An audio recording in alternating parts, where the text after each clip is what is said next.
Lo fue todo durante el gobierno de España y durante años también fue el líder de la economía mundial. Esta mañana ingresaba en prisión. Con una maleta y una bolsa negra, Rodrigo Rato entraba en Soto del Real para cumplir condena por gastar 100.000 euros con cargo a una tarjeta Black de Bankia.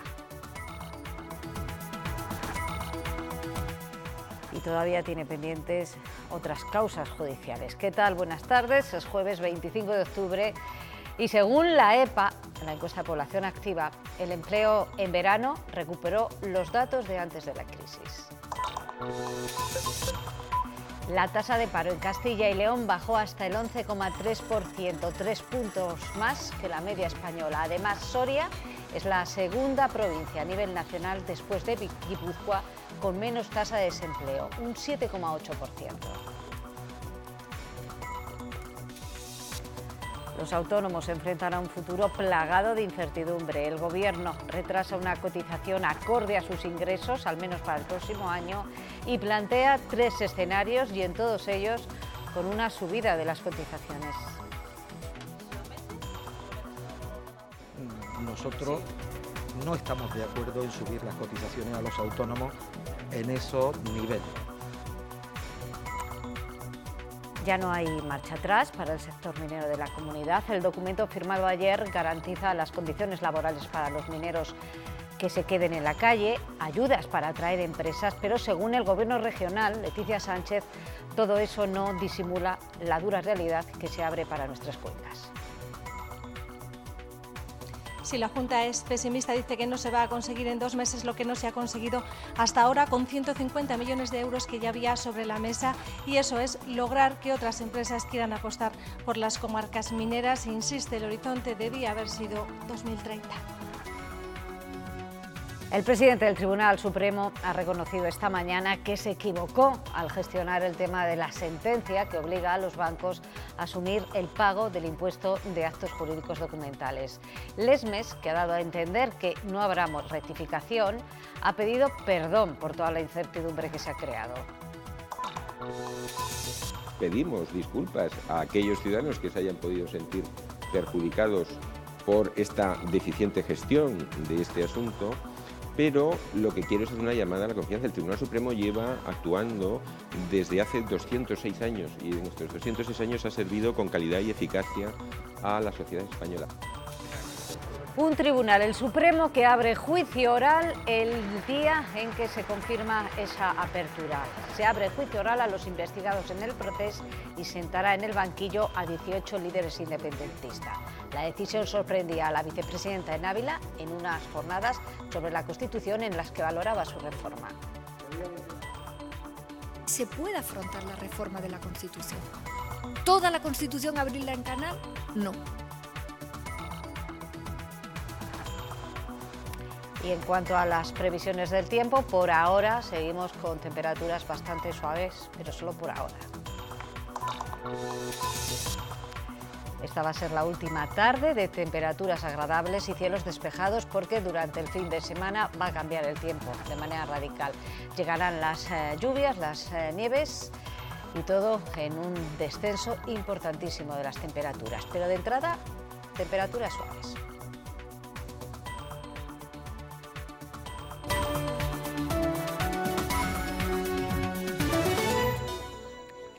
Castilla y León recupera niveles de empleo anteriores a la crisis. Los datos los confirmaba esta mañana la última encuesta de población activa, la EPA.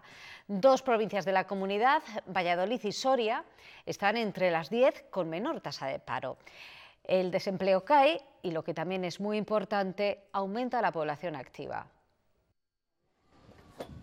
El verano nos deja una mejora del mercado laboral, aunque a un ritmo menor que en 2017. Esa mejora se traduce en un aumento de los trabajadores ocupados, tanto en Castilla y León como en España, así como de la población activa, y en una reducción del número de parados. La foto que resulta es esta. En nuestra comunidad, entre julio y septiembre, había 997.000 ocupados y 127.000 parados. Y en el país, 19,5 millones por 3,3 desempleados. La tasa regional de paro queda en el 11% y la nacional en el 14,5%, niveles que no se habían visto desde hace 10 años. Castilla y León coloca 2 provincias entre las 10 con menor paro. Soria segunda, después de Guipúzcoa y antes de Álava, con un 7%, y Valladolid novena, con un 9%. En el lado negativo está el aumento del desempleo respecto a la primavera en Burgos, Palencia y Salamanca. El número de parados de larga duración desciende hasta el 1.300.000, por debajo del verano de 2009. Los sindicatos aseguran que estos datos se asemejan a los de antes de la crisis, pero con una diferencia fundamental. Se ve claramente la foto fija de jubilados y de gente joven que se nos va de nuestra comunidad. Recuperar el poder adquisitivo perdido, un mejor reparto de la riqueza, especialmente en las rentas más bajas. Los empresarios alertan de la pérdida de fuerza en el crecimiento de la economía. El viento está cambiando y ahora lo tenemos de cara, con lo cual va a hacer que, aunque se siga generando y creando empleo, pues no se va a crear con la misma intensidad. La Junta destaca que cumplirá con su compromiso de legislatura de llegar al 1.000.000 de ocupados. La tendencia, lógicamente, parece que nos permite ser optimistas y, sobre todo, afianzar la línea de trabajo que en materia de empleo y de actividad económica se viene trabajando desde Castilla y León. La oposición dice que los datos son buenos, pero pide prudencia. Viendo cómo ese envejecimiento crece, seguimos viendo cómo la tasa de actividad femenina es muy inferior a la media nacional, así que tenemos que hacer muchas más cosas. Vuelve a caer el número de autónomos en Castilla y León respecto al segundo trimestre y ya son 4.500 menos que hace un año. Los autónomos no saben qué va a ser de ellos en 2019. El Gobierno plantea 3 posibles escenarios y en cada uno una subida de la cuota, de la base mínima y de la cotización. Para el año que viene estaba previsto que los autónomos cotizaran en base a sus ingresos reales, pero esa medida ha quedado aplazada para el año 2020. Los autónomos desconocen cuáles serán sus bases mínimas el año que viene. El Gobierno ha retrasado la idea de cotizar de acuerdo a los ingresos reales y ahora plantea 3 opciones. La primera es subir la base mínima más de un 1% para los que ganen 944 euros al mes. En esta opción, el Gobierno quiere que el autónomo cotice además por las contingencias comunes, profesionales y el cese de actividad. Dependiendo si es por una u otra, así sería el tipo de cotización y la cuota mensual. Nosotros no apoyamos ninguna subida de cuota que no sea la subida de cuota actualización que ha habido en los últimos 25 años. Las cuotas han subido de media un 1,5%. Estamos hablando de subir 40 euros al año a los autónomos. Segunda opción, subida de la base mínima un 6,25% a partir de los 991 euros, tipo de cotización de casi el 32% y una cuota mensual de 315 euros. Lo que se hace es descargar determinadas medidas en acuerdos políticos sobre los autónomos y a costa de las espaldas de los autónomos. Y el último escenario, incremento del 12,25% para equipararse a la base mínima del régimen general de asalariados, cotización del 31% y 326 euros mensuales de cuota. Con estos 3 escenarios, el Gobierno quiere que los autónomos coticen más para obtener así unas mejores prestaciones. La incertidumbre se cierne también para las comarcas mineras tras el acuerdo firmado ayer para el fin del carbón.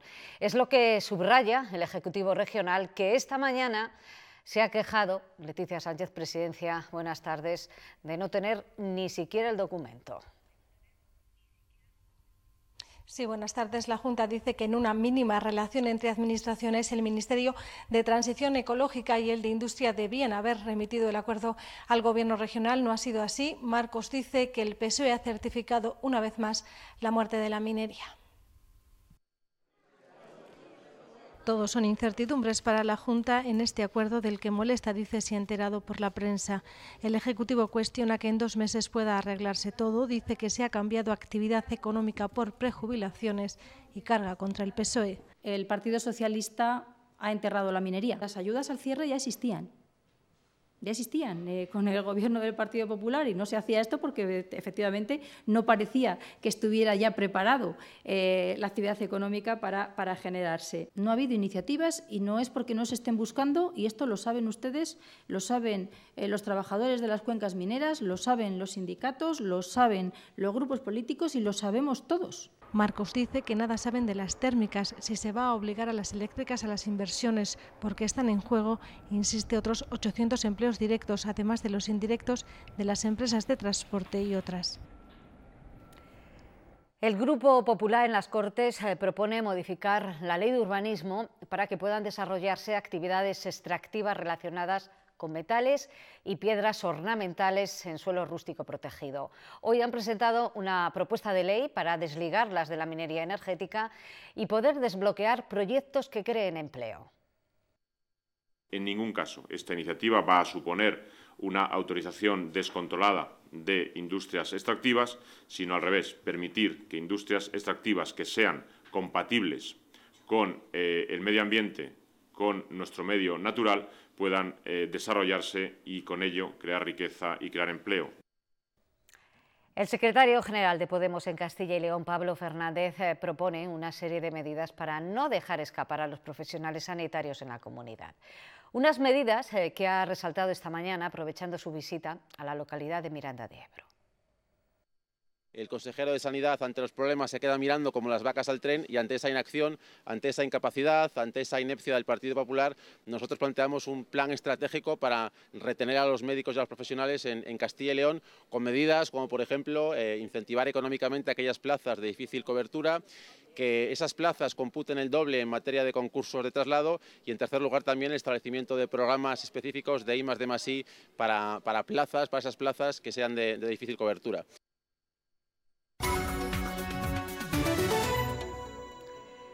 El ex vicepresidente del Gobierno, exdirector del Fondo Monetario del Banco Mundial, el expresidente de Caja Madrid y Bankia, Rodrigo Rato, ha ingresado esta mañana en la prisión madrileña de Soto del Real.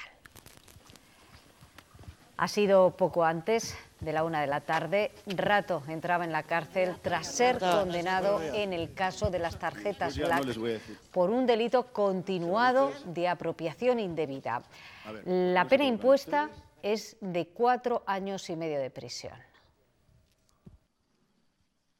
En primer lugar, quiero decir que acepto mis obligaciones con la sociedad, que asumo los errores que haya podido cometer, que pido perdón a la sociedad y a aquellas personas que se hayan podido sentir decepcionadas o afectadas, y que en nombre mío y de mi familia agradezco a todos los amigos y familiares que nos han apoyado durante estos días. Muy buenos días. No es el único perdón que hemos escuchado pedir hoy, también lo ha hecho el presidente del Supremo, en su caso por el caos que se ha generado en torno a la sentencia de las hipotecas. Lesmes pide perdón, pero elude hablar de dimisiones. Sí desliza en sus palabras que el Supremo va a mantener la nueva jurisprudencia a favor del cliente. De hecho, el Gobierno de Castilla y León ya trabaja con el escenario de tener que devolver 120 millones de euros. El Supremo abre sus puertas al público en medio de la mayor crisis de credibilidad en su etapa democrática. Tanto es así que a su presidente no le ha quedado otra. Pedimos disculpas a aquellos ciudadanos que se hayan podido sentir perjudicados por esta deficiente gestión de este asunto. Pedir perdón y aclarar que no ha habido presiones de los bancos tras su polémica sentencia de las hipotecas. Yo no recibí ninguna llamada de ninguna entidad bancaria alertándome de riesgos sistémicos. Sí que ha habido más que tensiones en la cúspide de la justicia española, a juzgar por sus palabras. Lesmes descarga tácitamente las responsabilidades de este embrollo en el presidente de la Sala, que emitió la sentencia, la de lo contencioso administrativo, el juez Luis Díez Picazo.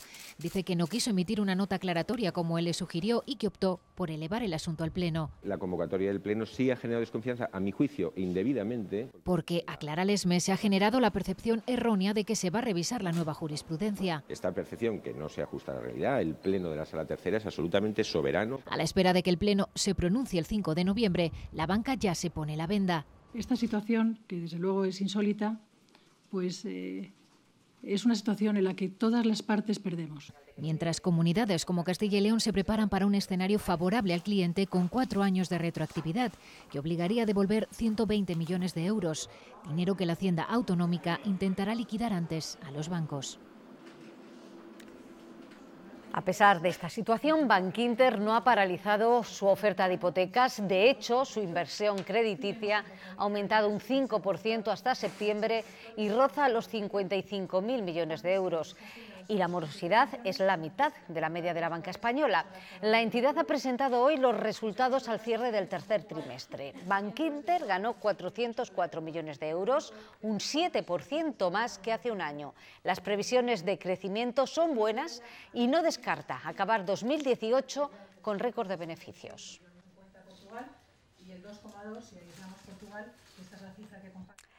Si hoy se celebrasen elecciones, Ciudadanos sería el principal partido de la oposición. Es uno de los titulares que nos deja el barómetro del CIS. En él también vemos cómo el Partido Socialista sube más de 1 punto desde septiembre. El Partido Popular pierde casi 2 puntos y pasa a ser tercera fuerza con una distancia de más de 13 puntos con el Partido Socialista y de 3 con Ciudadanos. En cuanto a Unidos Podemos, se quedaría a 1 punto del Partido Popular. Y según esa encuesta, Pedro Duque es el ministro mejor valorado del Ejecutivo de Sánchez, pese a que cuando se hizo la encuesta, a principios de octubre, ya había salido la polémica sobre su sociedad patrimonial. Grande Marlaska le sigue de cerca, pero ninguno de los dos llega al aprobado. Las peor valoradas son la ministra de Justicia, Dolores Delgado, y la titular de Industria, Reyes Maroto. Los datos del CIS los conocemos en un día donde la actualidad política nacional gira en torno a lo que ocurría ayer en el Congreso. El intenso, duro cara a cara de Pedro Sánchez y Pablo Casado ha elevado de manera notable el grado de crispación entre PP y PSOE. Y por lo que hemos podido escuchar esta mañana, esa tensión a corto plazo parece que va a mantenerse.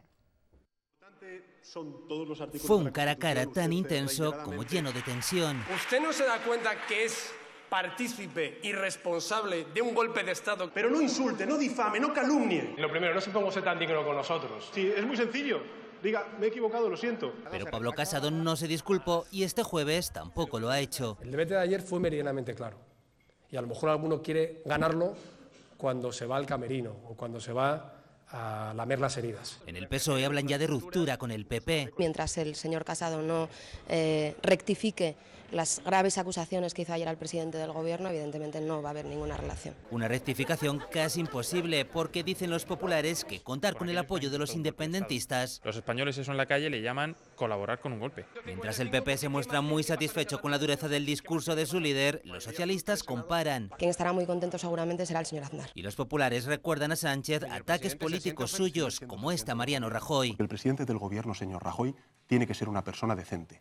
Y usted no lo es. Con este panorama, el socio parlamentario del Gobierno pregunta al PP ¿por qué se coloca en la derecha más radical ahora mismo? Y Ciudadanos carga contra unos y otros. Ese teatrillo entre el PP y el PSOE que quieren seguir dividiendo a los españoles entre rojos y azules. Una crispación cuyo fin no parece cercano. Desde Castilla y León, aunque no de forma explícita, la portavoz de la Junta apoya al presidente nacional del PP.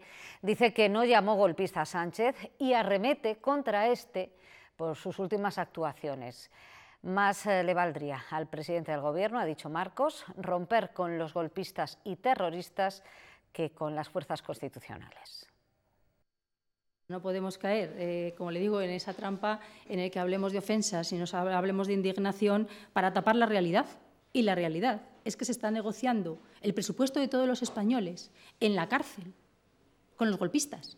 Y es que se está negociando con terroristas. Y es lo que quiere mantener su silla en la Moncloa a pesar de España, pues efectivamente está haciendo lo correcto.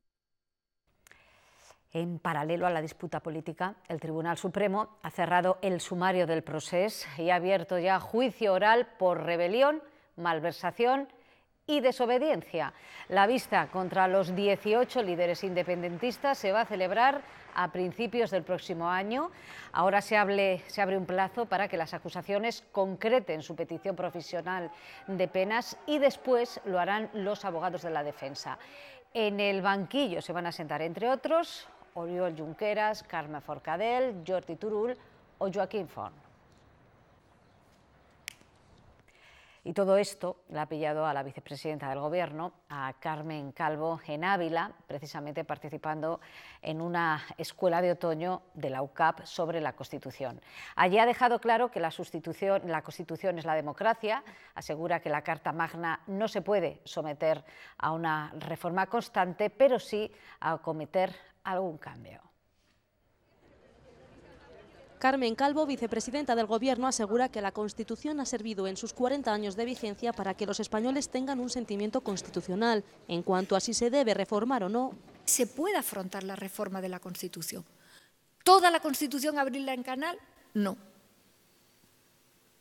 Porque yo creo que el logro que tenemos es esta sensación de estabilidad que la Constitución nos ha permitido. Luego nuestra Constitución puede tener ajustes pendientes, pero el modelo ha funcionado por primera vez en la historia de nuestro país. Y entre esos ajustes, Carmen Calvo indica que habría que reforzar el derecho a la salud o a la vivienda, entre otras cosas. Y hay que mirar también con tranquilidad el título 8º de la Constitución.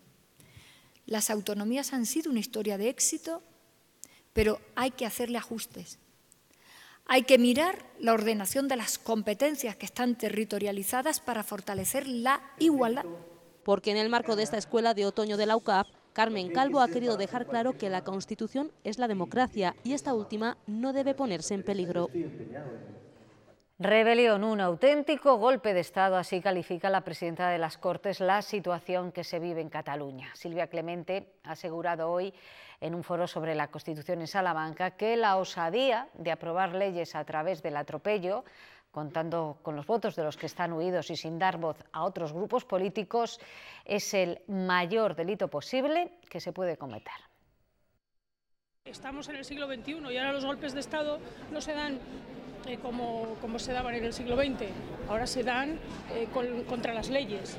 No hace falta que entre la Guardia Civil o que entre el Ejército en una cámara para dar un golpe de Estado. Ahora se da un golpe de Estado pasando por encima del ordenamiento jurídico, que es lo que hicieron en Cataluña.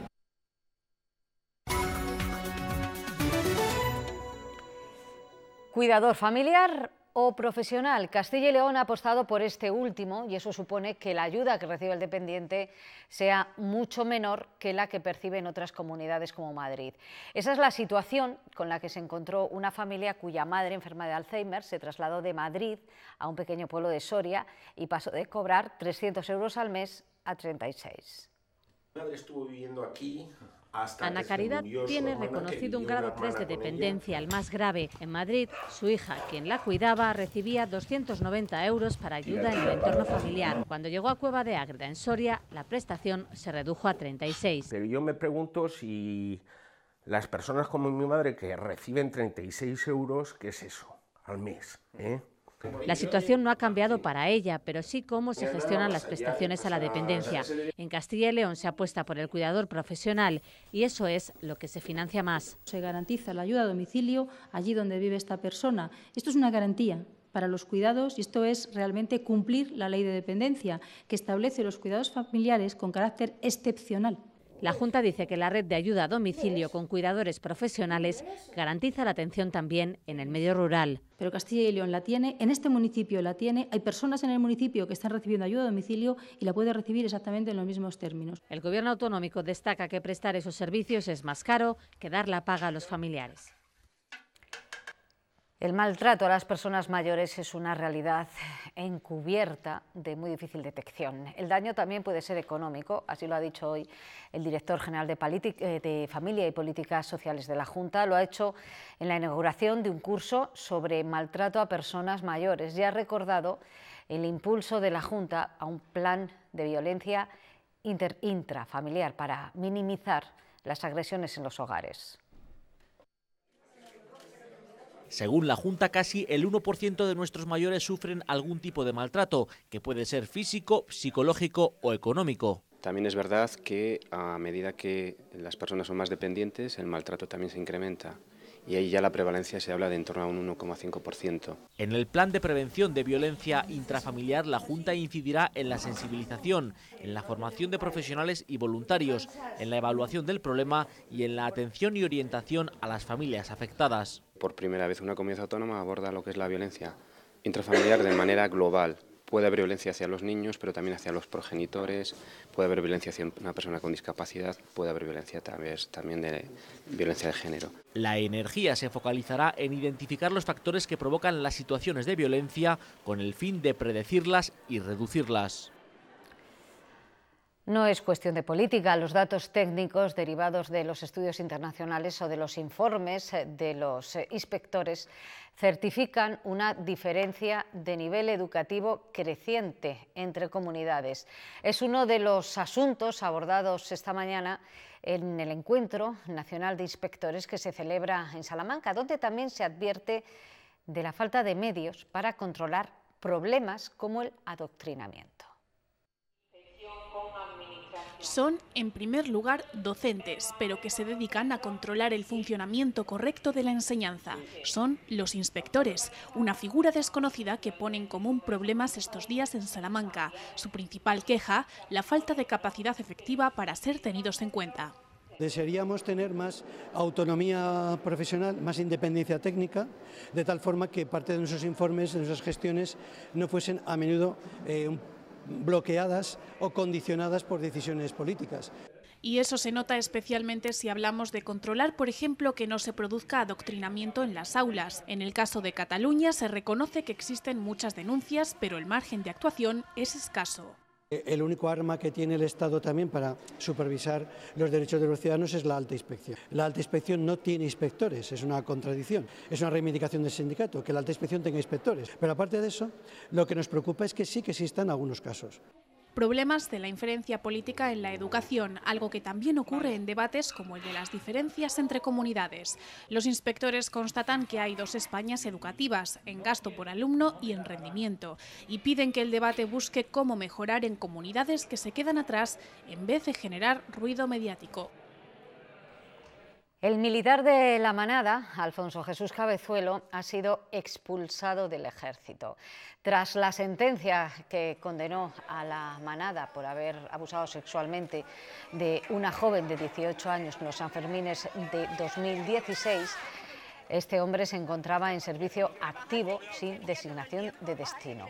Ahora las Fuerzas Armadas confirman que pierde la condición de militar.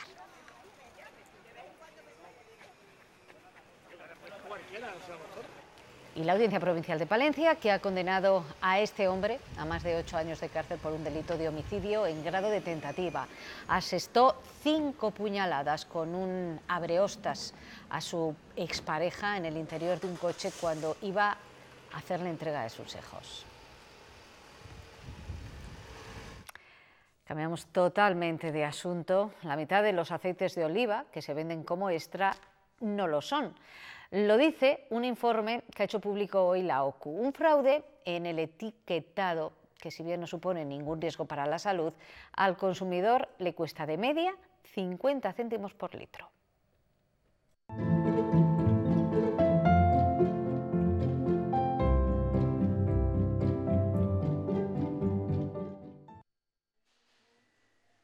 La mitad del aceite virgen extra que vemos en las estanterías de los supermercados es virgen, pero no extra. OCU ha denunciado que 20 de las 41 referencias que ha analizado no cumplen los requisitos para lucir esta categoría en el etiquetado. La diferencia entre un aceite y el otro se nota en el olor, el sabor y en el precio. Un perjuicio económico para el consumidor si tenemos en cuenta que aproximadamente la botella de aceite de oliva virgen extra es un 0,40, 0,50 céntimos de euro más. Según el ranking que publica OCU en su web, la mejor referencia es de una cooperativa andaluza. Las patronales Anierac y Asoliva han tratado de evitar la publicación de este informe, en cuya elaboración critican se han producido incidencias, según publica el medio Economía Digital. OCU desmiente estos errores y defiende que el estudio se ha hecho conforme a la ley. Entendemos pues que a determinadas marcas, que algunas referencias no salen tal y como se indica en la etiqueta, puedan sentirse molestos, pero quizá tengan que hacer autoanálisis, reflexión y poner un producto en el mercado que sea conforme a la etiqueta, nada más. Aunque a diferencia del último informe de 2012, en este no hay ningún caso de aceite lambante y esos incumplimientos no suponen peligro para la salud, OCU lamenta el perjuicio que generan en la imagen del aceite de oliva y en la marca España.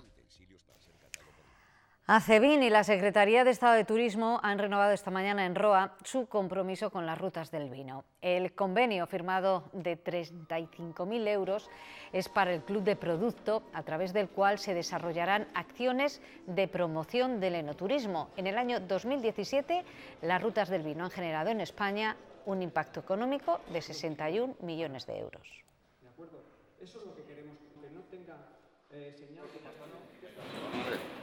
Y a partir del 1 de noviembre, la denominación de origen Tierra de León cambia de nombre y todas las botellas de 2018 tendrán este sello, el sello de la denominación de origen León. Un cambio para remarcar el origen del vino. Esta denominación cuenta con 40 bodegas. Se calcula que en la cosecha de este año se van a sobrepasar los 3 millones de kilos en total.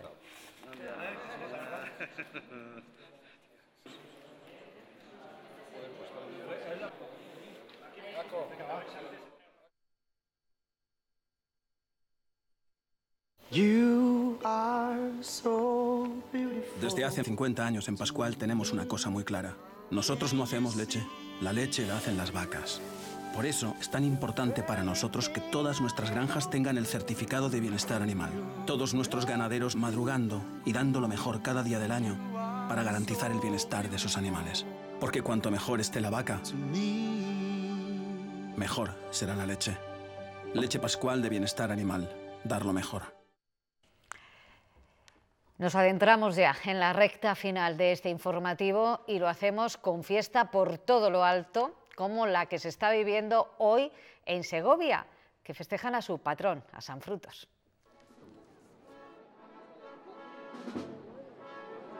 ¿Qué tal? Muy buenas. Los segovianos están disfrutando del día de su patrón, de la fiesta de San Frutos, y lo están haciendo como manda la tradición. El director de Onda Cero Segovia, Manuel Pacheco, ha sido el encargado de leer el romance y la familia Requena Fernández ha sido nombrada amiga de San Frutos. La mañana ha comenzado con la interpretación del villancico de San Frutos, que ha sido seguida por decenas de personas.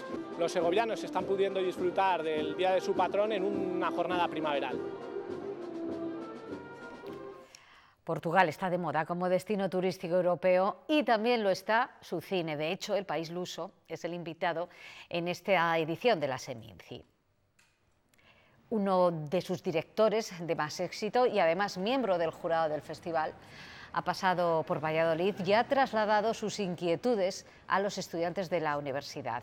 Le han pedido consejo y ha dicho que en el mundo cinematográfico no hay reglas. Cada uno tiene que descubrir su propio camino, pero entonces no puedo decir si debería hacer cinema así, porque para mí eso es válido, pero tal vez para una otra persona no lo sea. Entonces no me gusta mucho dar consejos. Entró al teatro como turista hace 7 años. Desde entonces, Christine viene de Flandes solo para ver Seminci. Nos encantaba tanto que el año siguiente venimos especialmente para la Seminci. Henry vuela desde Israel. De 10, veo 4 películas buenas. Me doy por satisfecho. Amparo trae ya los apuntes preparados desde Bilbao. Subrayadas, con asteriscos, esta 2, esta un asterisco, esta no vale para nada. El cine de autor cuenta con fieles seguidores. Llevo viniendo a la Seminci desde que hacíamos cola aquí durante toda la noche anterior para sacar los abonos de las entradas. Cada café separa una historia distinta. Una película alemana. Esta familia disfruta junta entre 4 y 5 películas al día. Entre una peli y otra pues nos vamos organizando un poquillo más, viendo un poco de las películas, de dónde son. Este año los abonos se agotaron en 6 minutos. La venta de entradas ha crecido un 15%. El festival espera superar los 96.000 espectadores del año pasado. La Fundación Venancio Blanco ha realizado hoy un taller para los pacientes del Hospital San Juan de Dios de León. A través de estas iniciativas, la Fundación no solo pretende mantener viva la imagen del recientemente fallecido escultor, sino también trabajar para que a los pacientes se les haga más amena su estancia en ese hospital. La Fundación Venancio Blanco es una institución sin ánimo de lucro que tiene como finalidad dar continuidad a la obra y personalidad del escultor fallecido el 22 de febrero de este mismo año, a través de talleres como los que se realizan en el Hospital San Juan de Dios de León. La Fundación San Juan de Dios, con los hospitales de San Juan de Dios, tenemos un proyecto para la humanización de espacios hospitalarios. Entonces, la idea es hacerles el espacio y el tiempo más llevadero a los pacientes y a los familiares, también a los equipos técnicos, por supuesto, en los hospitales, a los profesionales, pero sobre todo intentar que el tiempo no les pase tan despacio, que es una cosa que los pacientes suelen decir. Este tipo de actividades están destinadas a los pacientes ingresados en hospitales con la intención de que salgan de su rutina diaria y que su estancia en la residencia se les haga lo más corta posible. Lo llevo para casa, lo pinto con el color de la piel y ya es mi mano. Las uñas las pinto también como las tengo y ya está. Es fácil, ni duele ni hay dolores, no, está muy bien. Pues sí, ya tengo ganas, a ver si sale, a ver si sale. Las personas que participan en este tipo de talleres cuentan que la experiencia es divertida y que realmente les ayuda a desconectar y olvidarse de la razón por la que están ahí. Además, se llevan un bonito recuerdo que pueden colocar en cualquier estancia de su casa. Cambian los estilos, pero no el sonido inconfundible de Café Quijano con la llegada de su 10º disco. El nuevo trabajo de estudio de los hermanos Quijano, bajo el título La vida no es la la la, supone un regreso al pop rock después de culminar su trilogía dedicada al bolero. El grupo ha presentado su nuevo vídeo en el que participa Dulceida, una joven con más de 2 millones de seguidores en Instagram. Hemos tocado el año pasado también en las fiestas. Hemos tocado cuando estábamos en pleno apogeo con los boleros, con 5 nominaciones de los 2 últimos volúmenes al Grammy latino, y de repente saltamos al pop, es porque dijimos, pues vamos a hacer otra cabriola, que lo que a nosotros nos gusta es hacer cabriolas y no estancarnos. Hoy nos vamos a ir recordando a los que padecen una enfermedad minoritaria, pero no por eso menos dura. Hoy se celebra el Día Internacional de la Enfermedad Piel de Mariposa, una dolencia poco conocida en España, afecta a 500 personas y se caracteriza porque la piel de quienes padecen sufre una extrema sensibilidad. Para darla a conocer, actores y actrices tan conocidos como Javier Gutiérrez o Alba Flores han grabado un vídeo con el lema Yo vendo mi piel. Con ella les dejamos. Adiós. Unax Ugalde, Magui Cibantos, Antonio Velázquez o Fernando Tejero son algunos de los rostros populares que han compartido set de rodaje con otros anónimos, algunos de los 500 pacientes que en nuestro país sufren epidermólisis ampollar, es decir, piel de mariposa o de cristal, como también se la conoce. Así de frágil es la capa que recubre a estas personas. El más leve golpe o roce hace aparecer ampollas, úlceras o heridas. No es contagiosa, pero no tiene cura y además de doler puede llegar a provocar infecciones graves. Por eso habitualmente tienen que protegerse con vendas. Y por eso todos estos actores han decidido también vendar su cuerpo, para concienciar a la sociedad y que quienes padecen la enfermedad se sientan un poco más integrados. Yo vendo mi cuerpo para que cada profesional de la educación y la salud conozcan la enfermedad. Yo vendo mi cuerpo para que puedan hacer realidad sus sueños. Yo vendo mi cuerpo. Yo vendo mi cuerpo para que nos pongamos en su piel. Yo vendo uno de segunda. Yo vendo mi cuerpo para que ningún niño con piel de mariposa sea expulsado de una pista.